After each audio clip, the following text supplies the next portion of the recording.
as what's going wrong for the government and what's going right. On Team Everything, we have Chris McCausland and Maisie Adam. On Team Nothing, Jeff Norcott, and from The Spectator, Isabel Hardman.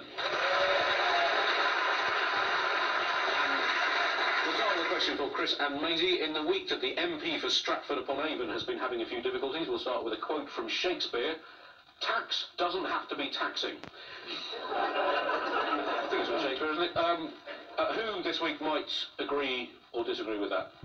Well, I think we're all familiar with the series of Mr. Men books, aren't we? And so I'm sure we'll all remember the one about Mr. Careless. Mr. Careless, who forgot about millions and millions of pounds of profit from the sale of a company that was stashed away in an offshore family trust in Gibraltar.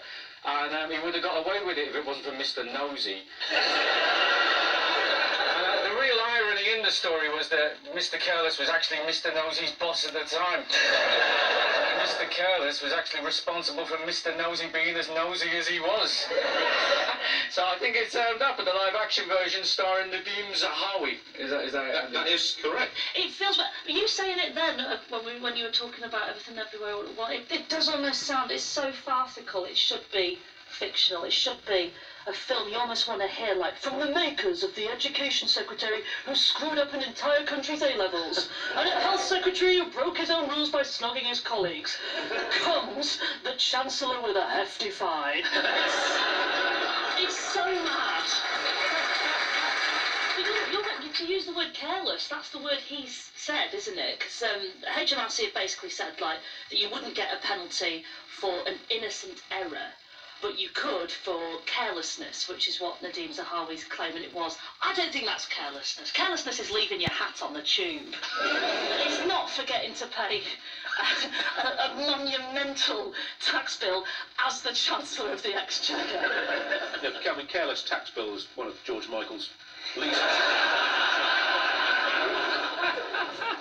Isabel, where do you think this leaves Zahawi and Sunak, sort of, his new government attempting to put things right for the Tories? Well, I mean, is it possible for things to get worse? You know, they've been at an away day at Chequers this week, and Nadeem Zahawi is there, even though Rishi Sunak is not speaking to him and not inviting him to his birthday party. No, I think we're all being a bit harsh here. I mean, who here hasn't set up an offshore fund? That's everybody. I mean, who here hasn't had a multi-million-pound fine from... Well, pretty much everybody. I mean, it is...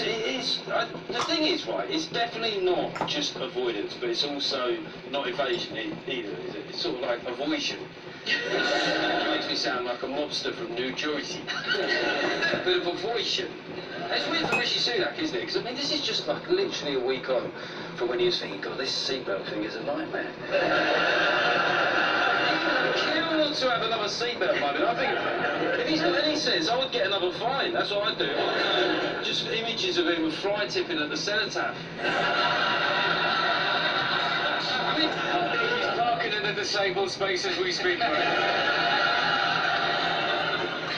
As Chancellor, you've got to be, your finances have got to be in good nick, isn't it? It's quite fun now that Chris Packham had drop-kicked a hamster. You've got to be doing that. He's got reviews for everything, hasn't he, at the moment? Well, we'll have a review about that. We'll have an inquiry about that. If it's missing, like, did you put out the green bins? Look, I've got somebody looking into this. I do believe that I said I was very clear on this. And the shame is, in a way, is that it seems quite clear that Labour are going to win the next election, right? So it's a reasonable point at which I said what they would do. And about a week ago, that was starting to happen. But it's almost like the Tories have gone, how dare you pull focus? This is my story. I want to get back in the news. And then, of course, you know, Labour MPs are clambering over each other to be on breakfast telly.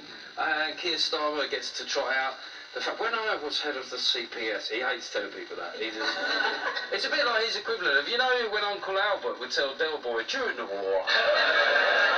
During the war. But, you know, but there's no reason for Labour to do anything else while the Tories are just machine gunning their own legs off on a daily bloody basis. He did actually say exactly that line to me when I interviewed him for the magazine this week. He went, oh, I'm a public service. I keep coming back to that word careless, though, because it was said as such a sort of excuse. It was like, oh, my excuse is that I was careless. And I know everybody messes up, but when you're the Chancellor of the Exchequer, to say that your excuse was careless, when we think about that, what that word means, we're in a cost of living crisis, a post-pandemic recession, and then Nadine Zahawi is like, oh, my excuse, yes, I simply didn't care enough. How low's the bar? Well, maybe like to Rishi that was plausible at first, where he's going, you know, most of us are going, Jesus, 5 million. But Rishi's going, 5 million, yeah. Rounding error. I mean, you might have to replace him in cabinet. So he's the chair of the Conservative Party, but he's also Minister without Portfolio, which is a kind of pleasingly nebulous job title. So it's always confused. What exactly? Because there's not many jobs where you turn up to work but you don't actually have a job, like hanging around a vet surgery, just standing by a window stroking a trombone. It literally means the Minister of Nothing, doesn't it? And the weird thing is as well, is that there's an actual role on the opposition side, which is the Shadow Minister of Nothing. How do you shadow nothing? And there's no one in that role at the minute, so not only has Nadeem not got a portfolio, but he hasn't even got a shadow.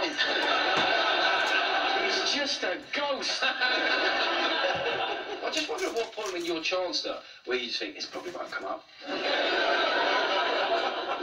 That's so true, like the bold brass to take the job, knowing that might come up. It's sort of like, it's like Liz Truss being asked, would you do a TED talk on how to smash your first week at work? Leave it with me.